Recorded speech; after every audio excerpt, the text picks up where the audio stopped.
سوال یہ تحریر فرمایا ہے کہ حضور اقدس صلی اللہ علیہ وسلم نے رات کو سونے سے پہلے کتنے کاموں کا کرنے کا حکم دیا ہے۔ نبی کریم صلی اللہ علیہ وسلم کی مختلف احادیث کو جمع کیا جائے تو کل 9 کام بنتے ہیں، 10 بھی ہیں۔ اور بہت اچھا سوال آپ نے تحریر فرمایا۔ رات کو سونے سے پہلے وضو کر کے بستر پر جانا، اس حالت میں سو جائے یا وضو نہ رہے تو بھی کوئی حرج نہیں ہے، لیکن سونے سے پہلے اس نے وضو کیا، یہ بہت اچھی چیز ہے اور اسے اپنی عادت بنانے کی کوشش کرتے رہنا چاہیے، اور جہاں تک ہو سکے اس حد تک انسان 24 گھنٹے باوضو رہنے کی کوشش کرے۔ یہ جو رات کو سونے سے پہلے وضو کرنا ہے، حضرت رسالت مآب صلی اللہ علیہ وسلم نے فرمایا کہ وہ قیامت کے دن اللہ کے حضور میں بھی باوضو ہی کھڑا ہوگا، یعنی اللہ اس کی طہارت اور اس پاکیزگی اور اس بندگی کو ایسا قبول فرمائے گا کہ اگرچہ اس کا جسم ریزہ ریزہ مٹی میں مل گیا، مگر خدا جب دوبارہ پیدا کر کے اپنے سامنے لائے گا تو اللہ اس پہ ایسی حالت طاری کر دے گا کہ بالکل پاک ہے۔ تو اس کا نتیجہ یہ کہ اب پاک چیزوں کو خدا جہنم میں کیوں پھینکے گا؟ بہت بڑی فضیلت اس کی حدیث شریف میں آئی۔ اور عجیب بات جو ہم نے مشاہدے میں آئی، صرف مشاہدہ اس کی دلیل ہے کہ ہم نے دیکھا بہت سے لوگوں کو اور دوستوں کو وہ سونے سے پہلے وضو کرتے تھے پھر لیٹتے تھے، اور اتفاق ایسا کہ موت جب آئی تو بھی انہیں پتہ بھی نہیں تھا کہ میں مرنے کے لیے اب جا رہا ہوں، تو وضو کیا اور پوچھا کہ بھئی کیوں وضو کر رہے ہو؟ تو کچھ پتہ نہیں، بس جی چاہتا ہے، مرے بھی اسی حال کہ اللہ کی طرف سے ان پہ بڑے انعامات ہیں۔ دوسری چیز جسے حضور صلی اللہ علیہ وسلم نے فرمایا وہ یہ کہ اللہ کا ذکر کرتے ہوئے اللہ کی یاد میں سوئے، جیسے اللہ تعالیٰ سے باتیں کرتے ہوئے، جیسے استغفار پڑھتے ہوئے، یہ سب چیزیں۔ اور استغفار رات کو بستر پہ جا کر لیٹنا اور جب نیند آ رہی ہو اس وقت اللہ سے معافی مانگنا، چاہے دل سے مانگے اور چاہے زبان سے، یہ سب سے بڑا عمل ہے ان اعمال میں سے جو انسان کو خدا کے عذاب سے بچاتا ہے۔ قرآن کریم میں مشرکین مکہ جو رسول اللہ صلی اللہ علیہ وسلم کو تنگ کرتے تھے، ستاتے تھے، اللہ نے فرمایا ہے کہ میں انہیں کیسے عذاب دے دوں جبکہ یہ عذاب کے طلبگار ہیں۔ انت فیہم، آپ جیسی ہستی ابھی مکہ میں موجود ہے۔ اور دوسرے فرمایا کہ میں انہیں کیسے عذاب دے دوں جبکہ یہ لوگ مجھ سے معافی مانگتے ہیں۔ تو صحابہ رضی اللہ عنہ جس آیت کے بعد مسلمان ہوئے ان سے پوچھا گیا کہ یہ تمہارے متعلق کیا ہے؟ تو انہوں نے کہا ہم کافر تھے لیکن اس کے باوجود سونے سے پہلے اللہ سے معافی مانگ کے سوتے۔ تیسری چیز جو رسول اللہ صلی اللہ علیہ وسلم بتاتے تھے، فرماتے تھے برتنوں کو ڈھانپ کے سویا کرو، چاہے کوئی لکڑی مل جائے اسے برتن کے اوپر رکھ دو۔ نقی سے جو رسول اللہ صلی اللہ علیہ وسلم کی ایسی زمین تھی جو آپ نے اپنے اور اپنے اہل خانہ کے لیے مخصوص فرما لی تھی، اور اس زمین سے جو بھی فصلیں آتی تھیں آپ اپنے مہمانوں کے مد میں استعمال فرماتے تھے۔ نقی سے رسول اللہ صلی اللہ علیہ وسلم کی اونٹنیاں بھی تھیں، ان کا دودھ آتا تھا، تو رسول اللہ صلی اللہ علیہ وسلم رات کو دودھ پیتے تھے۔ ایک مرتبہ آپ بہت شدید مصروفیات میں تھے اور دودھ نہیں پہنچا تو رسول اللہ صلی اللہ علیہ وسلم اس پہ ناراضگی کا اظہار بھی فرمایا اور آپ دودھ سب سے پہلے اپنے مہمانوں کو پلاتے تھے، جو بچ جاتا تھا خود پی لیتے تھے۔ تو دودھ کا برتن پیش کیا گیا، تو آپ نے نقی سے لائے ہو یہاں تک، اور برتن کھلا ہوا، کچھ نہیں ملتا تھا تو ایک شاخ ہی اس کے اوپر رکھ لیتے، کیونکہ اللہ نے شیطان کو یہ طاقت نہیں دی کہ جن چیزوں کو ذرہ برابر بھی ڈھانپ دیا جائے وہ اس میں دخل دے، اور جن چیزوں پہ گرہ لگا دی جائے شیطان اس گرہ کو کھولے۔ خدا نے اسے طاقت نہیں دی۔ چوتھی چیز حضور اقدس صلی اللہ علیہ وسلم فرماتے تھے کہ پانی کے ذخیرے کو ڈھانپ دو۔ مثلاً جگ رکھ لیا رات کو، اب جگ ہے اور وہ کھلا پڑا ہے، آدمی سو جاتا ہے، اس کو ڈھانپ دینا چاہیے، کوئی چیز اس کے اوپر رکھ دینی چاہیے کہ کم سے کم علامت رہے کہ آپ نے اپنی طرف سے ڈھانپ دیا ہے۔ کیونکہ حضور صلی اللہ علیہ وسلم فرمایا اللہ کا ایک نظام ہے کہ سال کی ایک رات ایسی آتی ہے جس رات کسی نہ کسی بیماری نے وہ جو کھلا برتن ہے اس میں جا کر ملنا ہوتا ہے، ڈوبنا ہوتا ہے، اس کے اوپر پہنچ جانا ہوتا ہے۔ تو آپ نے فرمایا اگر تم اپنے برتنوں کو ڈھانپ کے رکھو گے تو بیماری جراثیم گزر جائیں گے، تمہاری ڈھانپی ہوئی چیز کو نہیں چھیڑیں گے۔ تو اس لیے ایک چیز یہ ہے کہ مشکیزہ، اس کا اس زمانے میں مشکیزوں کا رواج تھا، باندھ دیتے تھے۔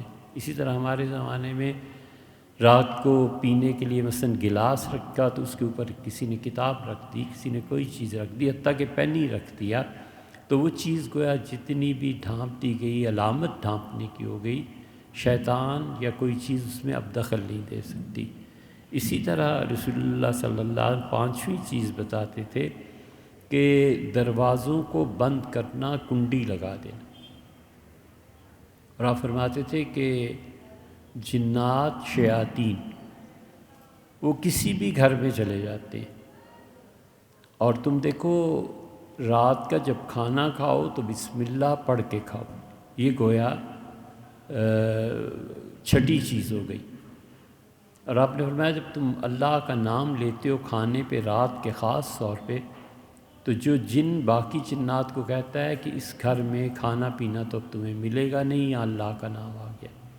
پھر اس کے بعد جب تم کنڈی لگاتے ہو اور بسم اللہ پڑھ لیتے ہو تو شیطان جنات کہتے ہیں نکلو اس گھر سے، اور یہاں رات کو رہنے کی جگہ اب تمہارے لیے نہیں ہے، اس نے اللہ کا نام لے لیا۔ چھٹی چیز یہ۔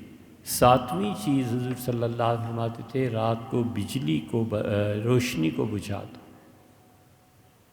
سوائے اس چراغ کے جو چراغ کورڈ ہوتے تھے، مکور ہوتے تھے، جن پہ کوئی چیز چڑھی ہوتی، جیسے مسجدوں میں چراغ جلائے جاتے تھے بہت بعد میں، لیکن ان کو لوہے سے یا شیشے سے ڈھانپ دیا، شیشہ اوپر کور ہو جاتا تھا نا، تو اس سے چراغ کی لائٹ پھیلتی رہتی تھی۔ لوہے کو مختلف جگہوں پہ سوراخ کر کے وہ کپی اس کے اوپر رکھ دیتے تھے چراغ کے، تو اس سے روشنی چراغ سے پھوٹ کے باہر آتی رہتی تھی۔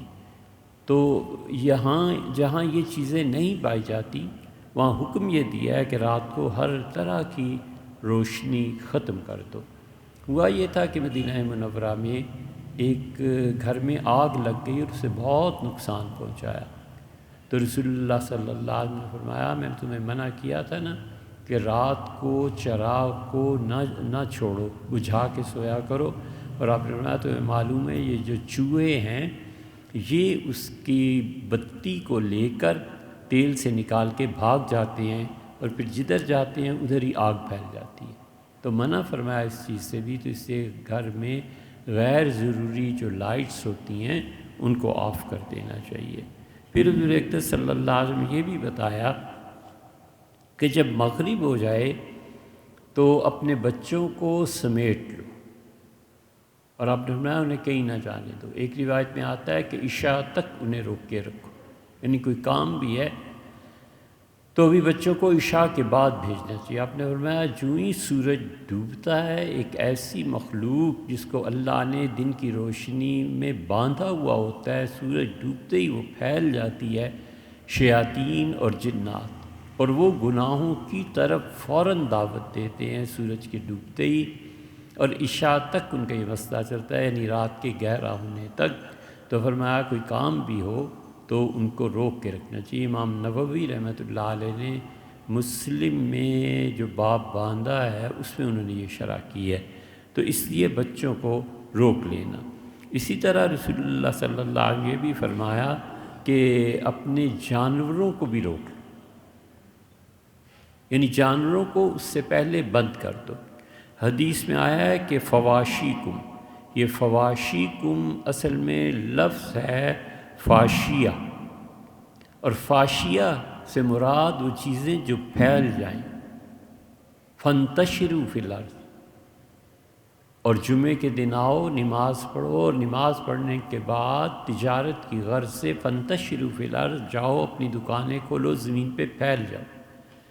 یہ فانتشروا کا لفظ اصل میں فاشیہ سے ہی ملتا ہے۔ فاشیہ کہتے ہیں ان چیزوں کو جو پھیل جائیں۔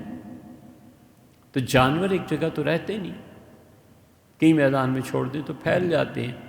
تو حضور صلی اللہ علیہ وسلم نے فرمایا اگر تم نے جانور پالے ہوئے ہیں تو جانوروں کو بھی تم جس چیز میں بند کرنا ہے بند کر دو۔ ڈربے میں بند کرنا ہے مرغیوں کو، گھونسلے ہیں چڑیا کے یا کوئی اور جو بھی انسان کرتا ہے، فرمایا انہیں بند کر دو۔ تو اس کا مطلب یہ ہوا کہ سورج ڈوبتے ہی یہ شیاطین آزاد ہوتے ہیں اور وہ جانوروں کو بھی نقصان پہنچا سکتے ہیں اور انسانوں کو بھی وہ نقصان پہنچا سکتے ہیں۔ تو رات کو سونے سے پہلے یہ 10-11 کام ہیں جن کی تلقین رسول اللہ صلی اللہ علیہ وسلم ہر مسلمان کو کی ہے کہ خیال کرو، دیکھ کے ان چیزوں کو ڈھانپ کے، ان چیزوں کو بجھا کے، ان چیزوں کا خیال کر کے سویا کرو۔ ایک نشست میں 2 جملے کہے تھے اور کوشش کے باوجود وہ یاد نہیں ہیں، پتہ نہیں بھئی کئی جملے ہوتے رہتے ہیں ہمیں یاد نہیں۔ شاید اہم ترین چیز جس پہ ابھی ہمیں ریکارڈنگ کرانا ہے اور ہمارے خیال میں ہے وہ شاید یہ ہو کہ ہم نے عرض کیا تھا کہ ایک یہ یاد رکھنا کہ اکابر کے راستے کو نہیں چھوڑنا، صحابہ، تابعین، تبع تابعین، ائمہ مجتہدین، مجددین، جس راہ پہ چلتے آئے اسے مت چھوڑنا کبھی۔ حضور صلی اللہ علیہ وسلم تھا ما انا علیہ و اصحابی، اس راستے کو بن نواجز، داڑوں سے پکڑ لینا جو میں چھوڑ کے جا رہا ہوں اور میرے صحابہ رضی اللہ عنہ۔ اور ایک جگہ فرمایا تھا کہ خلافت راشدہ کے جو اصول ہیں انہیں نہیں چھوڑنا۔ ہم نے عرض کیا تھا کہ اسے نہیں چھوڑنا، کوئی نئی تحقیق، نئے سے نیا محقق اور فلسفی آئے، جو وہ چیز ہے نا اس کو نہیں چھوڑنا۔ ایک اور دوسرے شاید یہ جملہ تھا کہ صحابہ کرام رضی اللہ عنہ میں خود ان بڑے حضرات کے خود جو نوادرات ہیں، جو ان کے فتوے ایسے ہیں کہ باقی ان کے دور کے اہل علم نے اس کی تائید نہیں کی تو اس کے پیچھے چلنا بھی نہیں۔ حضرت طلحہ رضی اللہ عنہ برف روزے میں کھانا جائز سمجھتے تھے، تو ہم نے عرض کیا تھا کہ عشرہ مبشرہ میں تھے لیکن ان کی اس بات کو کسی نے نہیں مانا، تو کیوں ان کے پیچھے چلنا ہے؟ نا، باقی سارے خلفائے راشدین، سارے صحابہ رضی اللہ عنہ میں تو ایک تو ان کی راہ کو نہیں چھوڑنا، اور دوسرے ان حضرات کے جو اپنے انفرادی اعمال تھے نا جس کی تائید امت نے نہیں کی، اس پہ چلنا بھی نہیں۔ عبداللہ ابن زبیر رضی اللہ عنہ 9 خصوصیتیں ایسی ہیں ان کی جن میں کوئی ان کا شریک نہیں۔ ابن زبیر رضی اللہ عنہ پہلے بچے ہیں جن کے منہ میں حضور اقدس صلی اللہ علیہ وسلم نے اپنا لعاب مبارک ڈالا تھا۔ ابن زبیر رضی اللہ عنہ ان کو جنت کی بشارت کیا کہ بہرحال ابن زبیر رضی اللہ عنہ عید کی نماز کے لیے آذان بھی دلواتے تھے، اقامت بھی کہتے تھے۔ ابن عباس رضی اللہ عنہ نے خط لکھا کہ حضرت حضور صلی اللہ علیہ وسلم کو آپ نے دیکھا ہے بچپنے میں، کہاں وہ عید کے لیے اذان ہوتی تھی، کہاں اقامت ہوتی تھی، کسی نے نہیں مانا امت۔ تو اس لیے یہ بڑے لوگ جو ہے نا ان کا اپنا اجتہاد ہے، لیکن اس کے پیچھے باقی صحابہ رضی اللہ عنہ نہیں ہیں، تو اس اجتہاد پہ ہوگی ان کے پاس دلیل، اللہ انہیں ثواب دے گا، مگر اس پہ نہیں چلنا۔ ایک طرف انہیں چھوڑنا نہیں اور دوسری طرف ان اکابر نے جو چیزیں کہی ہیں اس میں اگر وہ نوادر ہیں تو پھر کچھ نہیں۔ حضرت ابوبکر رضی اللہ عنہ نے معاہدہ کیا تھا، سختی سے خون ریزی ہوئی، بڑی سختی سے فرمایا کہ جاؤ اور جہاں پکڑے مار دو، قتل کر دو۔ وہ آئے، آخر جنگلی لوگ تھے، اور سیدنا ابوبکر رضی اللہ عنہ سے ملے اور چھپ گئے۔ انہوں نے کہا حضرت جو آپ فرمائیں وہ حق ہے، ہم سے غلطی ہوئی ہے، ہمیں معاف کر۔ حضرت ابوبکر رضی اللہ عنہ نے کہا یہ معاہدہ لکھو ذرا، لکھوائی ساری شرائط، اور جب یہ شرط انہوں نے لکھوائی کہ جتنے صحابہ رضی اللہ عنہم شہید ہوئے ان کی تم دیت ادا کرو گے، ان کا خون بہا ادا کرو گے، تو سیدنا عمر رضی اللہ عنہ نہیں مانے۔ انہوں نے کہا حضرت آپ کیا شرط لکھواتے ہیں، وہ ہمارے جو دوست صحابہ رضی اللہ عنہ شہید ہوئے اور شہید اللہ کی راہ میں ہوئے، ان کی دیت کیوں دی جائے گی، ان کا خون بہا یہ کیوں ادا کریں گے؟ شہداء کے خون کے پیسے تو نہیں لیے جاتے۔ سیدنا ابوبکر رضی اللہ عنہ چپ ہو گئے، معاہدے میں شرط نہیں رہی۔ تو اسی جن چیزوں میں ان کا اپنے اجتہادات ہیں اور باقی حضرات نے اسے ہم چھوڑ دیں۔ تو اس لیے شاید یہ جملے تھے۔ مسئلہ درپیش ہے کہ ایک عورت کو حمل تھا اور رمضان کا روزہ رکھا، ایسے نہیں لکھنا چاہیے۔ یہ جتنی اس قسم کی چیزیں ہوتی ہیں نا، انہیں اشارے کنائے میں ہی بیان کرتے ہیں۔ حضور صلی اللہ علیہ وسلم بھی یہی کرتے تھے، ایسی چیزوں کی طرف اشارہ کنایا یہی استعمال کرتے تھے۔ جب ایسے اور ایسے ہو جائے، ایسے اور ایسے ہو جائے، اور شاید ایسے ہو گیا ہوگا، شاید ایسے ہو گیا ہوگا، جو چیزیں چھپانے کی ہوتی ہیں عرف میں، ان کے لیے زبان بھی وہی بولنی چاہیے جو چھپی ہوئی۔ اس سے نتیجہ یہ نکلتا ہے کہ بچے یا ناپختہ ذہن، پھر ان کا ذہن آہستہ آہستہ ان چیزوں کی طرف منتقل ہوتا ہے، اور پھر میڈیکل ہے، ادب ہے، ان چیزوں کے فکروں سے بھی وہ جنسی تسکین حاصل کرنے لگ جاتے ہیں والعیاذ باللہ۔ تو ہمیشہ ایسی چیزوں کو اشارے کنائے میں بولنا چاہیے۔ کہ مسئلہ درپیش ہے کہ ایک خاتون امید سے تھی، رمضان کا روزہ رکھا، تقریباً 9-10 بجے تک 2-3 دفعہ قے آئی۔ سوال یہ پیدا ہوتا ہے کہ قے کتنی آئی؟ دیکھیں، یہ سب سے اچھا مسئلے کا یہ ہے کہ قے آنے والے پر چھوڑ دیا جائے۔ جس کو روزے میں رکھ کے قے آ جائے نا، وہ اگر سمجھتا ہے کہ قے ایسے آئی کہ جو کچھ بھی اندر سے آیا تھا اسے تھوک دیا، اس کا روزہ برقرار ہے۔ اور اگر اسے یقین ہے کہ وہ قے پلٹی اور حلق سے نیچے چلی گئی، جسے کہتے ہیں منہ بھر کے قے کرنا، تو اب جب اندر چلی گئی واپس پلٹی تو روزہ ٹوٹ گیا۔ بس اصل یہ ہے۔ اس اصول کے پیش نظر ہر آدمی خود فیصلہ کر سکتا ہے، اور کوئی آدمی مزید احتیاط کرتا ہے کہ وہ کہتا ہے مجھے نہیں پتا اندر پلٹی یا نہیں پلٹی، میں اس روزے کی آج پورا اسے کر دوں گا اور ایک روزہ قضا میں رکھوں گا۔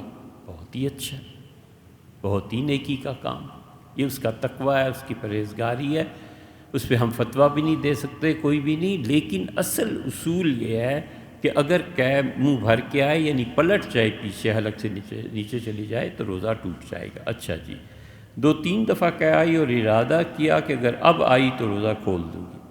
اب یہ فیصلہ آپ کو کرنا ہے کہ قے تھی کتنی۔ پلٹی تو اسی وقت روزہ ٹوٹ گیا، نہیں پلٹی قے اور وہ تھوڑی سی تھی اور تھوک دیا، تو اب ان کے فیصلہ نہیں ہے، وہ تو اللہ کے یہاں کا فیصلہ ہے مجتہدین کا، کہ اس کا روزہ بھی باقی ہے۔ پھر بازار جانے کا ارادہ ہوا، گھر سے تھوڑی دور جا کر روزہ کھول دیا۔ یہ جو روزہ کھولا ہے یہ کیوں؟ اگر تو قے آ گئی تھی اتنی کہ روزہ خود بخود ٹوٹ گیا، تو روزہ ان کا ٹوٹا ہوا تھا، وہ تھا ہی نہیں، انہیں ایک روزہ رکھنا چاہیے۔ اور کمزوری محسوس ہونے پر تو کیا اس صورت میں کفارہ واجب ہوگا؟ جی ہاں، اگر ان کا روزہ نہیں تھا، اور کمزوری ایسی تھوڑی ہے کہ اس سے روزہ باطل قرار پائے یا روزہ رکھنا انسان چھوڑ دے، اگر وہ چیز نہیں تھی تو پھر انہیں اس کی قضا 2 مہینے روزے رکھنے چاہیے۔ انبیاء اور اولیاء سے ان کے وفات کے بعد مدد مانگ سکتے ہیں یا نہیں؟ اس بحث میں نہیں پڑنا چاہیے بھیا، سیدھی طرح اللہ کی عبادت کرو اور اس سے مدد مانگو۔ اس میں ہر طرف ایک وہ وہابیت ہے جو ایسے لوگوں کو مشرک قرار دیتی ہے، یہ کام نہ کرنا، کبھی بھول کے بھی یہ کام نہ کرنا۔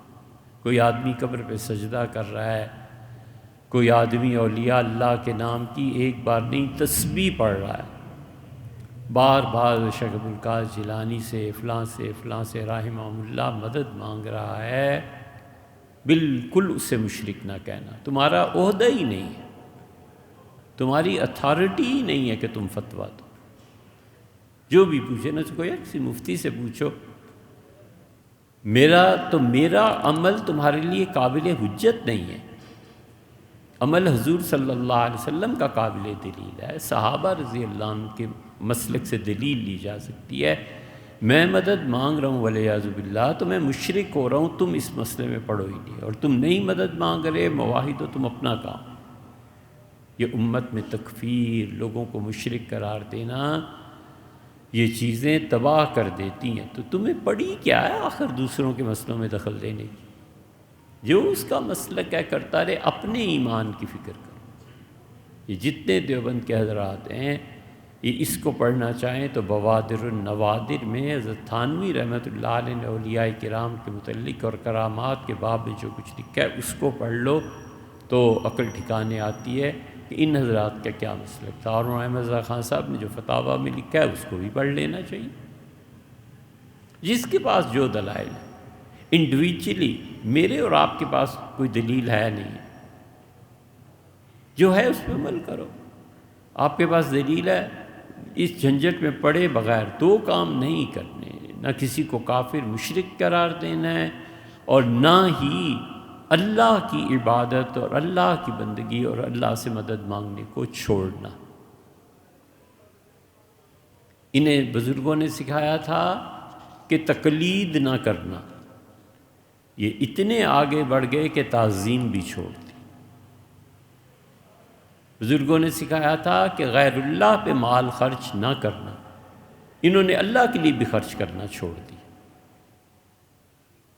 تو اس لیے اعتدال میں خود سیدھا سادہ اللہ کی عبادت کرے، اللہ سے مدد مانگے، اس کی نیاز پیش کرے، اس کے ساتھ تعلق رکھے، جو کچھ بھی ہے بس اللہ کے ساتھ اپنا، اور اس مسئلے میں پڑے ہی نہ، بحث ہی نہ کرے، اور نہ خاص طور پہ کسی کو مشرک نہ کہ فلاں طبقہ مشرک، فلاں مشرک، معاذ اللہ، خدا کے یہاں جواب دینا پڑ جائے گا۔ صاف کو یار میں اس اتھارٹی کا بندہ ہی نہیں ہوں کہ ان چیزوں میں پڑھ۔ کوئی انسان 2 یا 3 بچوں کے بعد وقفہ کر دے یا مکمل طور پہ بند کر دے کہ بچوں کی صحیح تربیت نہیں کر پائیں گے، وضاحت فرمائیں۔ وضاحت کیا؟ یہ بالکل ٹھیک ہے بھائی، بالکل ٹھیک۔ بچے بس اتنے ہی ٹھیک ہیں جتنوں کی وہ تربیت کر سکے، اور فی الحال اس کے پاس اتنے اسباب، وسائل اور ذرائع ہوں، اگر نہ ہوگا یہ جب اس ملک میں ہو رہا ہے، جاہلوں کی تعداد بڑھتی چلی جائے گی۔ آپ کے پاس جتنے بھی پیسے ہوں، آپ کروڑ پتی بھی کیوں نہ ہوں، آگے تعلیم کا کوئی نظام ہی نہیں۔ کہاں ہیں سکولز؟ کہاں ہیں اسپتال؟ کہاں ہیں تعلیمی نصاب؟ کہاں ہیں وہ اسپیشل ہاسپٹلز جو عورتوں کا الگ سے علاج کرتے ہیں؟ یہ تو جس کے ہاں بھی خواتین ہیں نا، ماں ہے، بچیاں ہیں، بیٹیاں ہیں، بیوی ہے، جتنی خواتین ہیں ان سے پوچھو نا کہ وہ بیمار ہو جائیں تو بیچاری اسپتال اگر لیڈی ڈاکٹر نہ ملے تو مرد ڈاکٹر کے سامنے بیان کرنا بسا اوقات ممکن ہی نہیں ہوتا۔ وہ شوہر کو کہتی ہے میں اب اسے کیا کہتی ہوں، مرد ڈاکٹر ہے، مجھے تو حیات۔ ایک اسپتال عورتوں کے لیے ان 80 سال میں بنا ہے، ایک لے دے کے گنگا رام بیچارے بنا گئے تھے اور اسی کو فاطمہ جناح کا نام دے دیا۔ یہ کوئی حیا انہیں نہیں آتی حکومتوں کو کہ خواتین کا خیال کرے۔ ویسے تو تم ہر شعبے میں کہتے ہو کہ زندگی نامکمل ہے، ہونا چاہیے، اور ترقی کے میدان میں مرد و عورت شانہ بشانہ، یہ دل فریب نعرے، کہاں ہیں خواتین کے اسپتال؟ اس لیے بالکل اولاد اتنی ہونی چاہیے جتنی کی وہ اچھی تربیت کر سکے۔ 40 دن کے نفلی روزے رکھنا، رکھیں بھئی، اس میں کیا ہے، ضرور رکھیے، اللہ تعالیٰ کی عبادت ہے، لیکن 2 کام نہیں ہونے چاہیے۔ ایک تو کسی پہ مسلط نہیں کرنا چاہیے۔ بیوی کو ترغیب دلائی جا سکتی ہے، بھی میں روزے رکھ رہا ہوں، آپ بھی رکھیے، بہت اچھا ہے، لیکن اس پہ ذرا بھی سختی نہیں کہ ضرور، کیوں ضرور رکھو؟ جس چیز کو اللہ نے فرض نہیں کیا آپ کیسے کر سکتے؟ بچوں کی تربیت کے لیے کیا جا سکتا ہے کہ اولاد کی تربیت ضروری۔ آپ سمجھتے ہیں کہ میرے اس بچے کو 40 دن مسلسل روزہ رکھنے سے ایک طہارت، پاکیزگی یا کوئی بھی ڈسپلن آ جائے گا، ضرور رکھوا لیجیے، لیکن ہر وہ رشتہ جس میں جبر کرنا جائز نہیں ہے نفل عبادت کے لیے، وہاں نہیں کیا جا سکتا، اپنے طور پر رکھیں۔ اور دوسرے، یہ ایسی نیکی ہیں جن کو چھپا دینا چاہیے۔ فرض نیکی کا اظہار کبھی کبھی فرض ہو جاتا ہے۔ یہ کہنا کہ الحمدللہ میں نے زکوٰۃ دے دی، بھئی اس سال اپنے خاندان میں، اپنے گھر میں، کبھی کبھی فرض ہو جاتا ہے، کیونکہ پتہ نہیں نہ ہوتا بچوں کو، کسی کو، یا بچوں کو بلا کے سمجھانا کہ بیٹے یہ قربانی فرض تھی، دیکھو میں لے آیا ہوں، میں نے اپنا فرض پورا کر دیا، اس طرح کی چیزیں۔ وگرنہ نفل نیکیاں تو ہمیشہ ہی بندہ پی جائے، نیکی کر دریا میں ڈال۔ قرآن کریم کی روزانہ تلاوت کرنا فرض ہے یا واجب؟ اور اگر کوئی شخص روزانہ قرآن کریم کو دیکھ کر نہ پڑھے اور سورہ اخلاص کی صبح و شام تسبیح کرتا رہے تو کیا اس طرح قرآن کریم کی تلاوت کا حق ادا ہو جائے گا؟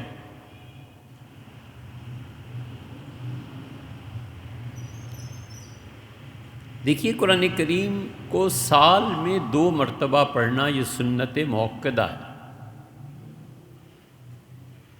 محرم سے اگلے سال محرم تک، رمضان سے اگلے سال رمضان تک، ربیع الاول سے اگلے سال، جو بھی آپ ترتیب رکھیں، مگر سال میں 2 دفعہ قرآن کریم کا پڑھنا سنت ہے۔ حضور اقدس صلی اللہ علیہ وسلم کو وفات سے پہلے اس سال کے رمضان میں جبریل امین نے 2 مرتبہ قرآن سنایا اور 2 مرتبہ سنا۔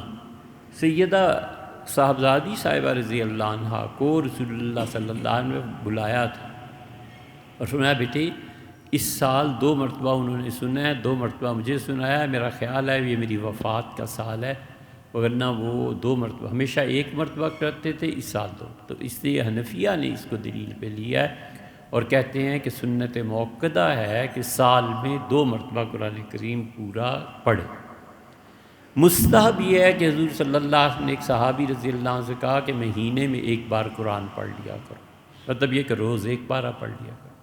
ایک کو فرمایا 40 دن میں پڑھ لیا کرو، تو مطلب یہ کہ پون پارہ روز پڑھو گے تو 40 ہو جائیں گے۔ تو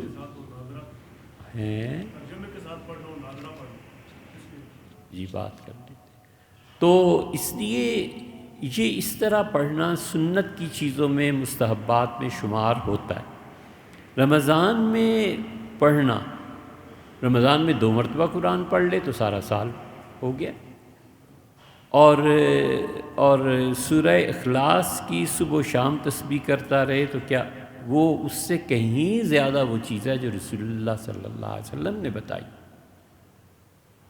ان کا عمل زیادہ دلیل ہے، وہ اللہ کا زیادہ قرب دلانے والا ہے، کیونکہ انہوں نے فرمایا 1 مہینے میں پڑھ لیا کرو، انہوں نے فرمایا 40 دن میں، انہوں نے فرمایا 2 مرتبہ سال میں، یہ چیزیں زیادہ اللہ کا قرب دلانے والی ہیں۔ سورہ اخلاص کی تسبیح کا جہاں تک تعلق ہے، وہ رسول اللہ صلی اللہ علیہ وسلم نے فرمایا ہے کہ تم پڑھو روزانہ رات کو سونے سے پہلے 100 مرتبہ، اور تم میں سے جو بھی آدمی 100 مرتبہ پڑھ لے گا، میں اس حشر میں اللہ تعالیٰ کہے گا کہ تو دائیں ہاتھ پہ آ جا میرے، اور یہ جنت ہے اور تو اس میں چلا جا، اس کو بغیر حساب و کتاب کے جنت میں بھیج دیا جائے گا۔ یہ رسول اللہ صلی اللہ علیہ وسلم نے رات کو سونے سے پہلے 100 مرتبہ سورہ اخلاص کے پڑھنے پر بشارت دی ہے، یہ بھی بہت اچھا عمل۔ آپ نے صبح شامل کر دیا تو ثواب سے تو انکار نہیں، مگر اس پہ عمل کیجئے جو رسول اللہ صلی اللہ علیہ وسلم بتا دیا ہے، تھوڑا بھی ہے، آسان بھی ہے، اور اس پہ عمل کرنے میں اللہ کا قرب بھی زیادہ ہے۔ 2 مرتبہ سال میں پڑھ لیا، سنت پوری ہو گئی۔ اب اس کے بعد جو باقی دن بچتے ہیں، باقی مہینے بچتے ہیں، باقی وقت بچتا ہے، اس میں قرآن کریم کو سمجھنا اس سے بھی افضل ہے۔ رمضان میں 2 بار پڑھ لیا نا، 11 مہینے رہ گئے۔ اب ان 11 مہینوں میں وہ روز 10 15 20 آیتیں، ایک پارہ، اب جتنی اس کو فرصت ملتی ہے وہ قرآن کو سوچ سمجھ کر پڑھے، یہ اس تلاوت سے بہت زیادہ افضل ہے۔ چاہے اسے 5 سال میں قرآن کو سمجھ کے پڑھے، یہ بہت ہے، لیکن 2 مرتبہ سال میں قرآن کریم کا پڑھنا یہ سنت موقدہ ہے۔ فتح عالمگیری میں